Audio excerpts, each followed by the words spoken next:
Following Sheikh Hasina's ouster and the imminent takeover of the political reins by the interim government, there's widespread curiosity as to which political and intellectual individuals will be a part of this government.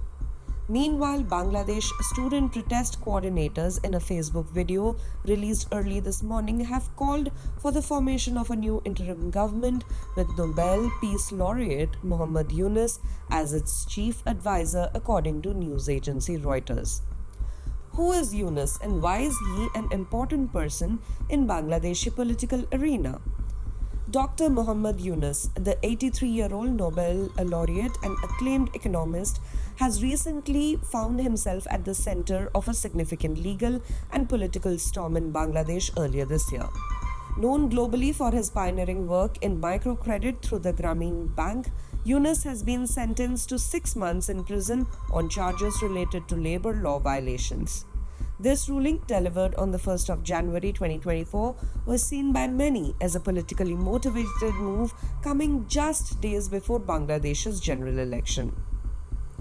Yunus earned the Nobel Peace Prize in 2006 for his groundbreaking efforts to combat poverty, which established Bangladesh as a leader in microlending.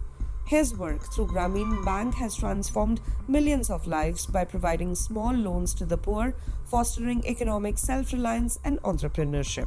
However, Yunus's relationship with the Bangladeshi government led by Prime Minister Sheikh Hasina had been fraught with tension.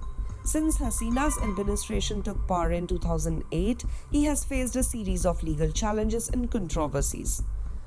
The court decision that accused Yunus and 3 colleagues from his Grameen Telecom company of failing to create a workers' welfare fund was viewed by his supporters as a part of a broader politically motivated campaign.